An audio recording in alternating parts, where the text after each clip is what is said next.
Okay, so it is actually the next day after I filmed the videos yesterday, and I wanted to share with you what was found and how I prepared these, the ways that you can eat them now, or if you want to freeze those, you can.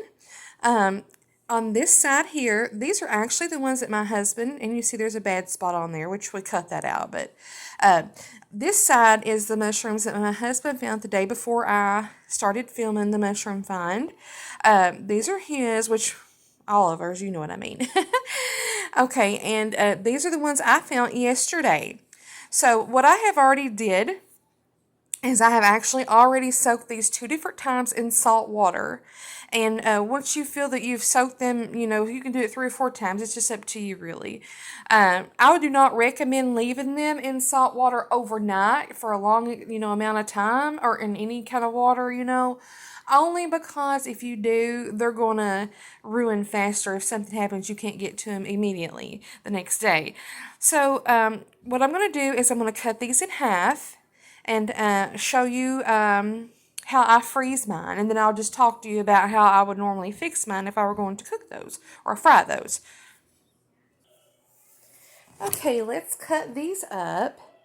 And you want to be very careful when you cut them, not be too rough because they'll shred. They're very gentle. And you definitely want to make sure that on the inside of the mushroom that there is no bugs. I know that sounds disgusting, but there is bugs in these. And like I am looking right here and I thought I saw something and I did. So what I'm going to do is I'm going to take these and I'm probably going to put them in salt water just one more time. Well, I probably won't do the salt water because I've already did that twice. So what I'm probably going to do is I'm probably going to rinse these once more to make sure that I get that off of there because I saw it and now I don't see it. Yes, I do. Give me just a second. I'm going to go rinse this off. Okay, so I rinsed it off and they actually look, and I've actually got mushroom under my fingernail. Hold on just a second. I got to. Okay, let me get the camera set back for you. Okay, there we go. Okay, so I washed that off and I got the mushroom out from around my finger. It was crumbled. That's why I said you gotta be careful to make sure that you don't crumble them because, well, you're wasting the mushroom. So I did see something on this one and I went ahead and rinsed it off and I don't see it on there now.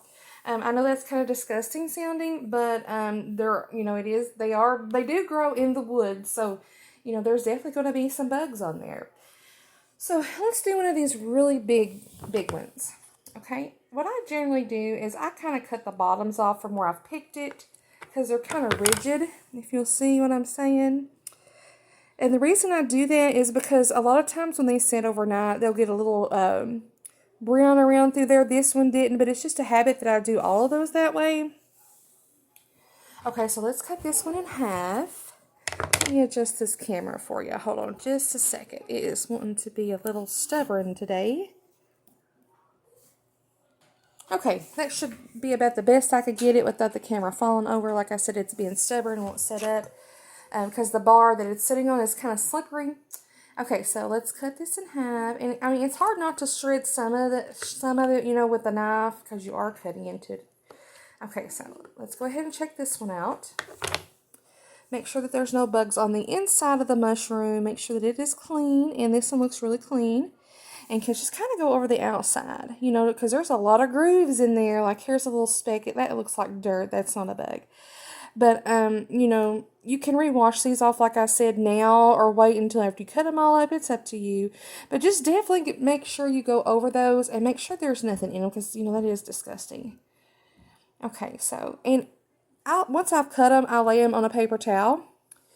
That way, if I do miss a bug, a lot of times they'll crawl out onto the paper towel. And you can see that. Okay.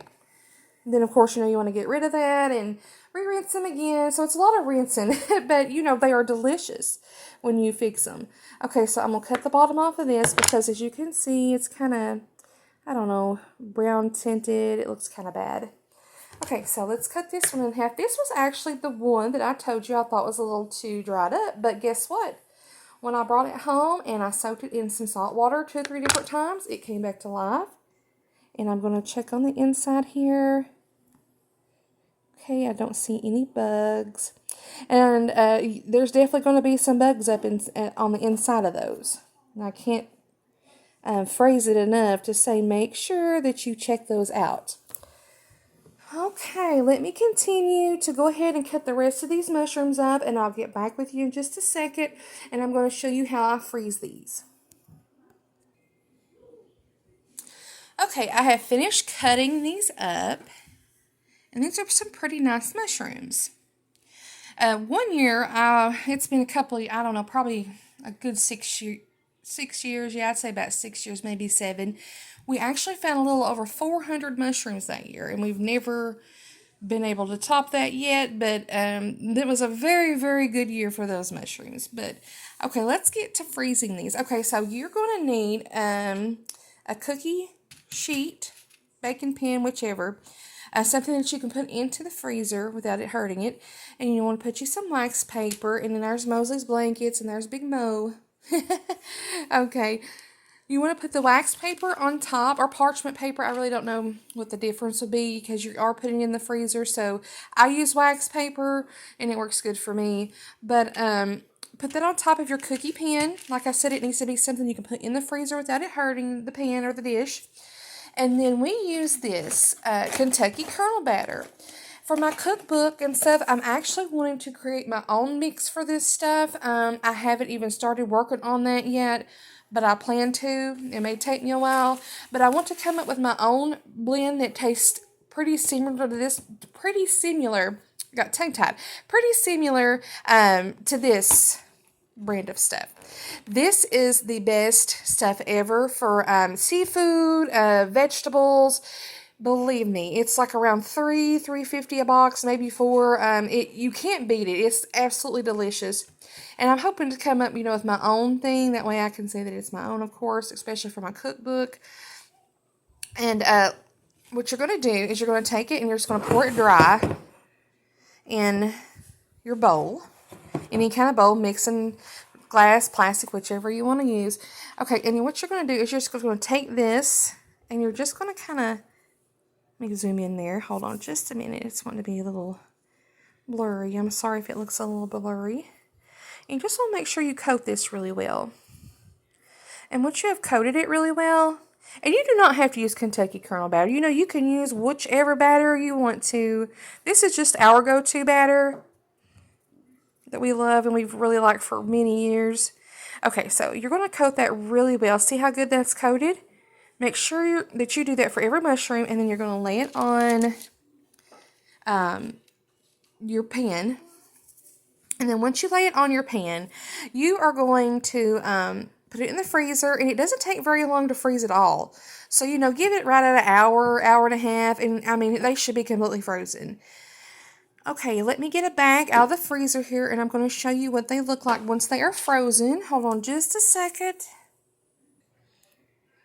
Okay, I got this out of the freezer. We actually have 2 bags in the freezer right now. We did have 3 or 4, but we ate those. I'm not really sure how long they last in the freezer. I would definitely recommend not keeping them more than 3 or 4 weeks in the freezer. About 4, you might get by with 5, but I'm not sure about that. But see, they absolutely freeze. They're solid froze. And they're perfect. You just put them in a skillet or, your deep fryer. Make sure, you have enough oil in the skillet if you're using a skillet. My husband likes deep fryer. I like the skillet. It's just whatever you prefer. I just like using the skillet better. And it only takes just a couple of seconds on each side. Seriously, they will burn very fast. So, make sure once you set the oil hot and that it's hot and it's going to cook very well that you turn it down. Because once you put these mushrooms in there, they're going to cook super, super fast and they'll burn very easily. Okay, that is it for this video. I hope you guys enjoy watching my videos. If you would please click and subscribe to my channel and hit the notification button for updates on new videos. And I'll be seeing you next time. Bye!